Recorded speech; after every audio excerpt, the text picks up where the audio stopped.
ऐसे आप सब स्वागत है एक बार फिर से आप सभी का आपके अपने YouTube channel knowledge for destination में। गाइस बात करेंगे कच्चे कर्मचारी हरियाणा से जुड़ी आज की फटाफट खबरों को लेकर। तो आइए जान लेते हैं कौन सी खबर कहां से आई है। तो गाइस पहली खबर आपकी नारायणगढ़ से।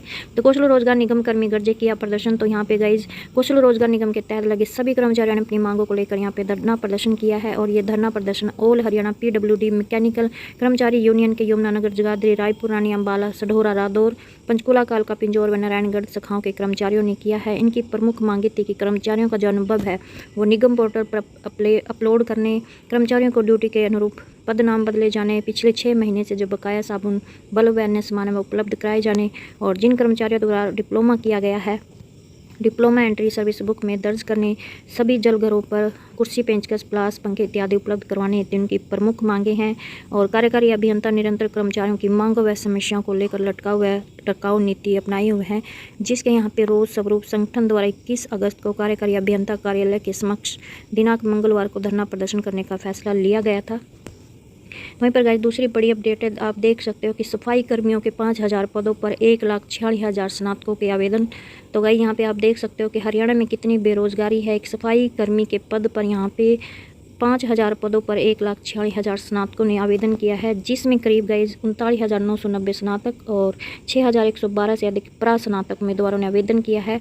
इसके अलावा गाइस 1,17,144 आवेदक 12वीं पास भी है और भर्ती होने वालों को महज 15,000 रुपये प्रति माह तनख्वाह मिलेगी। और आप काम भी देख सकते हो, देखो यहाँ पे बताया गया है कि HKRN के एक अधिकारी के अनुसार इस पद पर भर्ती होने वालों को यहाँ पे सार्वजनिक स्थानों, सड़कों और इमारतों से साफ सफाई करना और कचरा हटाने की जिम्मेदारी मिलेगी।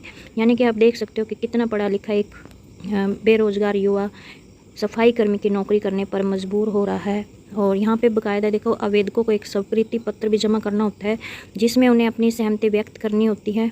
और उस पत्र में लिखा होगा कि उन्होंने भर्ती प्रक्रिया की सभी शर्तों को पढ़ लिया है और वे पूरी तरह से सहमत है। तो यहाँ पे गाइज HKRN की ओर से अगस्त में इस भर्ती के लिए नोटिफिकेशन जारी किया था। इसकी ऑनलाइन आवेदक प्रक्रिया 6 अगस्त से शुरू होकर यहाँ पे 22 अगस्त आवेदन की अंतिम तिथि थी। तो दूसरी बड़ी अपडेट है गाइज यहाँ पे नारायणगढ़ में गाइज यहाँ पे डोर टू डोर कूड़ा उठान बंद। ठेकेदारों को यहाँ पे 2 महीने से नहीं मिली है पेमेंट न मिलने पर यहाँ पे ठेकेदार ने सफाई कर्मचारियों को नहीं दिया वेतन और कर्मियों ने इसको लेकर किया प्रदर्शन। तो गाइज यहाँ पे नगर पालिका ने 2 महीने से डोर टू डोर के ठेकेदार को पेमेंट नहीं किया। ऐसे में ठेकेदार ने सफाई कर्मचारियों को भी वेतन नहीं दिया है, जिसके कारण 2 दिन से शहर से कूड़ा उठाने का जो काम है वो बंद कर दिया है।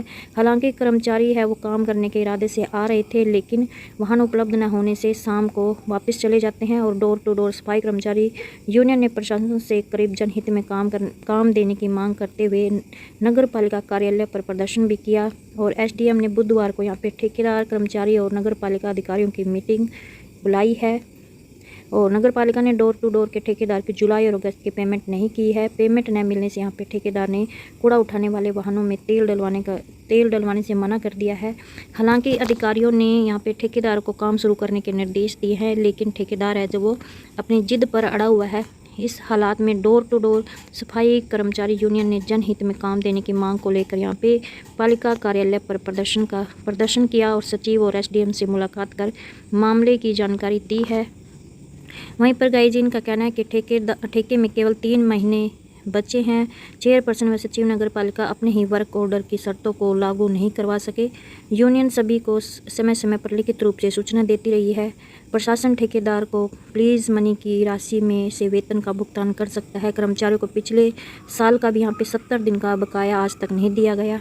और यूनियन बातचीत से समस्याओं के समाधान की पक्षधर रही है। 22 जुलाई को भी यहाँ पे तत्कालीन SDM ने सभी पक्षों की बैठक में जो फैसला किया था उस पर ठेकेदार व नगर पालिका अधिकारी खड़े नहीं उतरे हैं। और यूनियन 4 सितंबर को होने वाली बैठक में फिर से अपना पक्ष रखेंगे और कर्मचारी वर्क ऑर्डर और एग्रीमेंट के अनुसार ही अपने हकों की मांग कर रहे हैं। तो यहाँ पे आज मीटिंग हुई है, इसमें कल अपडेट आएगी क्या कुछ फैसला रहा है। तो दूसरी बड़ी अपडेट है गाइस यहाँ पे ये चंडीगढ़ से बड़ी अपडेट है कि मेयर ने रखा भर्तियों का ब्यौरा। प्रशासक ने कहा कि रेगुलर भर्ती के लिए काम करेंगे। आउटसोर्स पर यहाँ पे सेक्शन पोस्ट से डबल भर्ती की गई थी, यानी कि जितनी पोस्ट है उससे डबल भर्ती की गई थी। तो इसको लेकर ही प्रशासक से मिले मेयर और स्वतंत्र एजेंसी से यहाँ पे जांच की मांग है जो वो उठाई गई है। तो यहाँ पे गाइज मेयर कुलदीप है जो वो सुबह प्रशासक से मिले हैं और आउटसोर्स पर जो 32,005 सेक्शन पोस्ट के मुकाबले जो 7171 कर्मचारी रखने का मुद्दा उठाया गया था उसको लेकर यहाँ पे प्रशासक से मिले थे। और मेयर ने नगर निगम के साल 2024-25 के बजट पर आउटसोर्स कर्मचारियों के आंकड़े और खर्च का ब्यौरा प्रशासक के सामने रखा और किसी स्वतंत्र एजेंसी से जांच करवाने की मांग की है। आउटसोर्स कर्मचारियों की सैलरी पर हर महीने 33 करोड़ और रेगुलर कर्मचारियों पर 13 करोड़ रुपए है जो खर्च हो रहा था। तो अब गाइज इसमें मांग पत्र में यहाँ पे मेयर ने कहा कि आउटसोर्स पर सेक्शन कोर्ट से डबल भर्ती की गई है। नगर निगम इतनी बड़ी संख्या में आउटसोर्स पर भर्ती कर रहा है जबकि रेगुलर भर्ती नहीं हो रही है, तो प्रशासक के सलाहकार निगम को पहले से निर्देश दे चुके हैं कि सेक्शन पोस्ट पर रेगुलर भर्ती की जाए।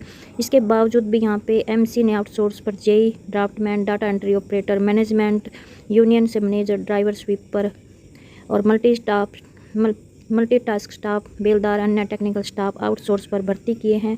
तो मेयर ने कहा कि हाल ही में रेगुलर स्टैटिस्टिकल असिस्टेंट की रिटायरमेंट से पहले आउटसोर्स पर एक कर्मचारी इस पोस्ट पर रख लिया गया है, तो इसके लिए यहाँ पे सर्विस रूल में छूट दी गई है, जबकि यह पावर केवल प्रशासन के पास होती है। और इसी तरह अगस्त में भी अफसरों ने अपने स्तर पर 4 कर्मचारियों की आउटसोर्स पर भर्ती कर ली है, तो जिसको लेकर यहाँ पे अब स्वतंत्र एजेंसी से जाँच की मांग है जो वो उठाई गई है।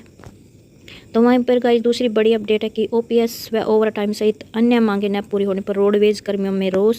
बोले विधानसभा चुनावों में सरकार को बड़ा झटका देने का लिया फैसला। तो यहाँ पे गाइस कई बार मांग पत्र देने के बाद भी कर्मचारियों की मांगें हैं जो पूरी नहीं हो रही है, जिसके कारण रोडवेज कर्मियों में काफ़ी रोष है। कर्मचारियों ने डिपो में बैठक कर एक फैसला लिया है। कर्मचारियों का कहना है कि प्रदेश में अगले महीने विधानसभा के चुनाव होने हैं, ऐसे में कर्मचारी वर्ग सरकार को बड़ा झटका देने की तैयारी में है। और यहाँ पे गाइज इनकी जो प्रमुख मांग है, जिस प्रकार मतलब पुरानी पेंशन स्कीम के लिए पेंशन बहाली संघर्ष समिति आज सड़कों पर है, उसी प्रकार गाइज यहाँ पे रोडवेज कर्मचारियों में भी भारी रोष है। अब कर्मचारियों ने बैठक कर फैसला लिया है कि विभाग को बार बार मांग दिया गया है, लेकिन कर्मचारियों की मांग अभी तक पूरी नहीं हुई है। अब कर्मचारी ने सरकार को विधानसभा चुनाव में बड़ा झटका देने का फैसला है जो वो लिया है। वहीं पर गाइस दूसरी बड़ी अपडेट है कि राजनीतिक पार्टी अपने घोषणा पत्र में अनुबंधित शिक्षकों को नियमित करने की मांग शामिल करे, तो यहाँ पे अच्छी मांग रखी गई है। इसमें कहा गया कि Haryana universities contractual teacher association की सभी सरकारी यूनिवर्सिटीज़ के अनुबंधित शिक्षकों अर्थात कच्चे असिस्टेंट प्रोफेसरों का प्रतिनिधित्व संगठन है और संगठन ने पहले चरण में पूर्व मुख्यमंत्री व नेता प्रतिपक्ष भूपेंद्र सिंह हुड्डा, कांग्रेस अध्यक्ष उदयभान, आप पार्टी अध्यक्ष सुनील गुप्ता, इनेलो के राष्ट्रीय अध्यक्ष ओम प्रकाश चौटाला, बीजेपी अध्यक्ष मोहनलाल पड़ोली और बसपा अध्यक्ष धर्मपाल तिगड़ा को यहाँ पे वैधानिक प्राधिकरण के तहत आने वाले हरियाणा के सभी विश्वविद्यालयों में 240 दिनों 15 वर्षों से सेक्शन और SFS budgeted non section post के सम्मुख नियुक्ति लगभग 1500 अनुबंधित अस्थायी असिस्टेंट प्रोफेसरों को नियमितीकरण की नीति बनाकर सेवानिवृत्ति 60 वर्ष तक सेवा सुरक्षा प्रदान करने की मांग को उनकी पार्टी के घोषणा पत्र में शामिल करने को लेकर यहाँ पे पत्र लिखा है। और साथ ही मांग की गई है कि उनकी पार्टी की सरकार बनने पर नियमित करने की मांग को तुरंत प्रभाव से दिवाली के पर्व पर लागू किया जाए। और इसके अलावा गाइज इन्होंने बताया कि हमारा चयन विश्वविद्यालय अनुदान आयोग द्वारा निर्धारित सभी पात्रता शर्तों एवं चयन प्रक्रिया के मापदंड जैसे विज्ञापन और गठित चयन समिति द्वारा साक्षात्कार को पूर्ण करके विधि सम्मत किया गया है। हमारी इन सभी योग्यताओं के आधार पर हमें 7वें वेतन आयोग के न्यूनतम बेसिक वेतन के अनुसार 57,700 रुपये वेतन मिल रहा है। हम में से बहुत से शिक्षक ऐसे भी हैं जो लंबे समय से पक्के होने की प्रतीक्षा करते हुए अपने आवेदन करने की आयु सीमा भी पार कर चुके हैं। तो गाइज यहाँ पे इनकी ये बहुत अच्छी मांग है कि सभी राजनीतिक पार्टियों को अपने घोषणा पत्र में ये नियमित करने की जो मांग है वो शामिल करनी चाहिए। तो ये थी गाइज आज कच्चे कर्मचारियों की छोटी बड़ी अपडेट। हाई होप आपको ये अपडेट अच्छी लगी, प्लीज़ चैनल को सब्सक्राइब और वीडियो को लाइक कमेंट शेयर